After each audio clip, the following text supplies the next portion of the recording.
10 children, 10 ears of corn. If there are no children in the household, who knows how many ears of corn on that table? One. Very good. 1 ear of corn representing the possibility, because there might a child might come into that household. You never know. Oh yeah, Bob's reminding me again, represents the children of our community. All right? On that table too, we've got mazao. Everybody say mazao. The crops are symbolic of what we've done this year. We planted seeds all year long, and at this time of the year, we think about the harvest.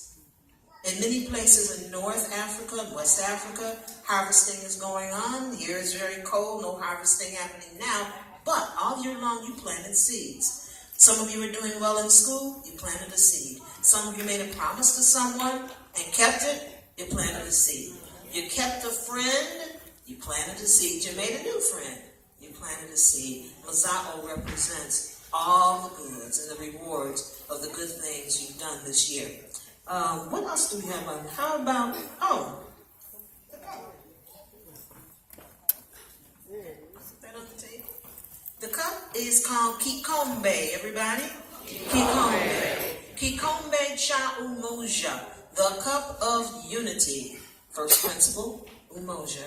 And that cup is used for pouring libation, as you saw. And in the family circle, it represents unity in that family circle. Fill the cup in the evening.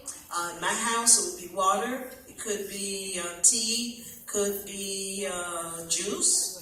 Some households will put wine in the cup, but we're a non-alcoholic household, so we'll have water, tea, or juice. And everybody in the family circle will take a sip from the cup or make a sipping gesture. Some households will fill the cup. Everybody in the circle gets a little paper cup, and from that major cup, a bit is poured into the little cup. A statement is then made about the principle for that day, or something might be said about someone from our history who represents the principle for that day. All right? I guess, do we have something else? Oh, yeah. Somebody always asking, do you get gifts for Kwanzaa? Sure you do. Gifts are called zawadi, everybody. Zawadi. Same name as the Holly bookstore. Zawadi bookstore. Karanga has said one of the best gifts you can give to anyone is a book. And I remember when my children were young and they go back to school after the holiday vacation, and somebody would say, so what'd you get? And they would say a book. And I know other children were looking at them like, what? A book? But books impart knowledge. Books impart knowledge and can take you anywhere. Karanga suggests that you give someone a book as a gift, or give a gift that ties in with Africa in some way. It might be some African music, might be an African garment, or an African piece of jewelry, or something you made yourself. You don't have to buy gifts for Kwanzaa. You can give something you've made yourself. That's probably one of the most important gifts.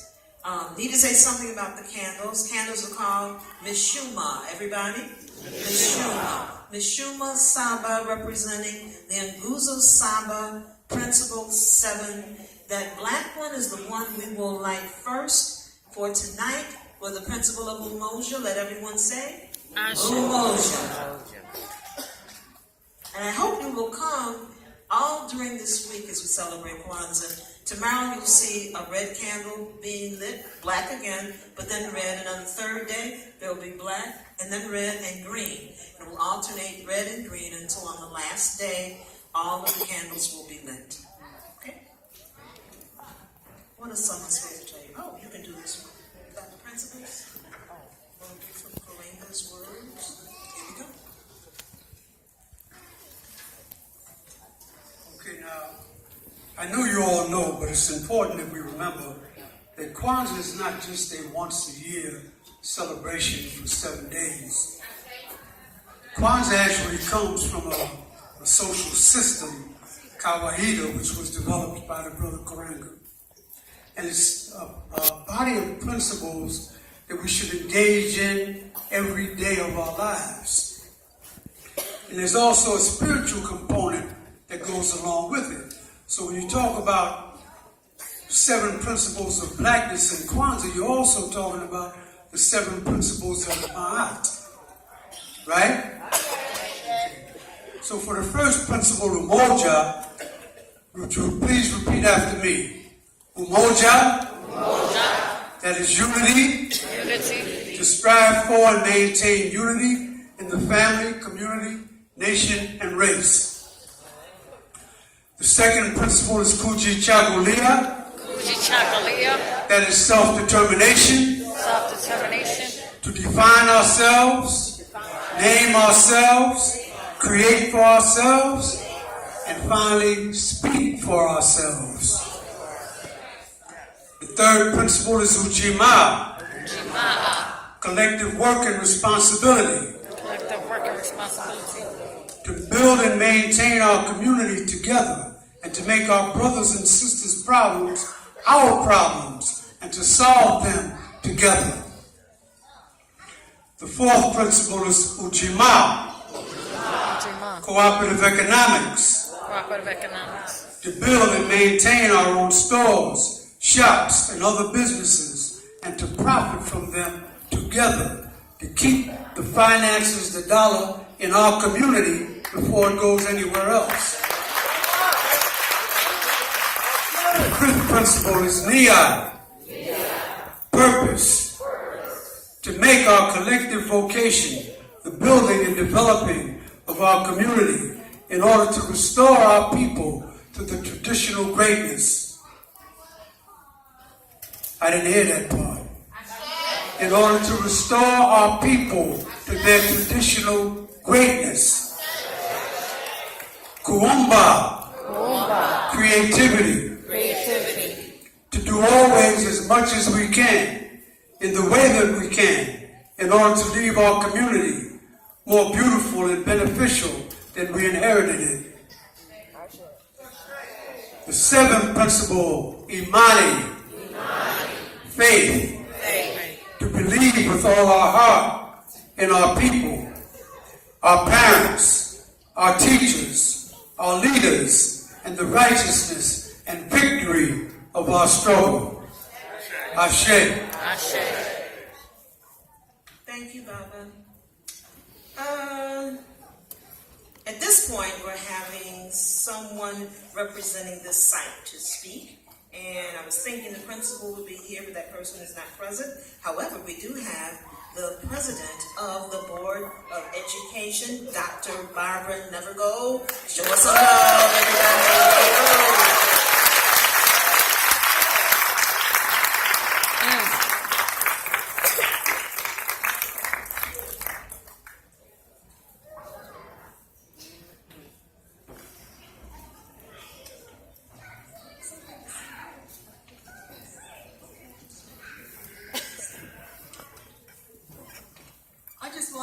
If there's any other board member in the house at this point?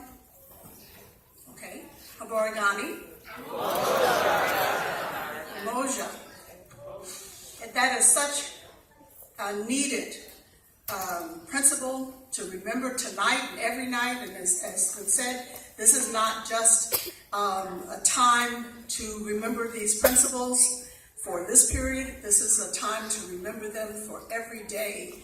Because every day we are bombarded with people who want to break our unity, who want to determine for us what we should do and say for ourselves. And so we need to keep these principles. I think I heard Sister Vanetta say this afternoon, it's not just we need these principles, we need to intensify.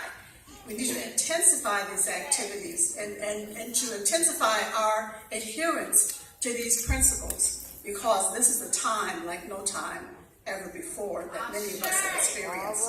Thank you. I am here to welcome you, so I will get off the soapbox, I guess, and say to you that I want to welcome you here. It was wonderful seeing the history. Sharon Holly and I belong to the Historical Association of the Niagara Frontier. And so history is very important. Again, we need to keep our own history. And I was reminded as I was looking through that this celebration has been held in various sites throughout the city. And now you've come here to a school in the Buffalo schools, which I think is very appropriate. So I want to thank you, actually, not just welcome you to this site, but thank you for helping the school district to achieve what we've been trying to set now for a vision, which is schools that belong to the community, that are used by the community, not just during the school hours, but in the evenings, on the weekends, during holidays. You are helping us to make sure that we keep this, that we envision, that what we envision comes true. So I thank you, not just welcome you, but I thank you, the community, for helping to make this a community endeavor in a community site in a school district. Thank you. And I know that Sam has been working toward that for a very long time, so it should make him very happy. But I also want to present the certificate of recognition to the Kwanzaa Committee. And again, to thank you for 50 years of continuing to bring this, not just celebration, but also this educational endeavor to the community. And with this, I'm going to present a certificate of recognition to the Kwanzaa Committee. The members of the Buffalo Board of Education and the Buffalo City School District community recognize the Buffalo Kwanzaa Committee for 50 years of hard work and dedication to the promotion, education, edification of Kwanzaa and African culture overall through the Buffalo community.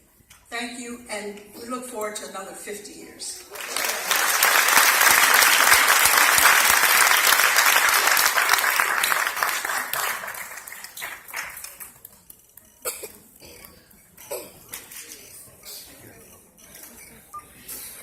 Let me do one picture frame.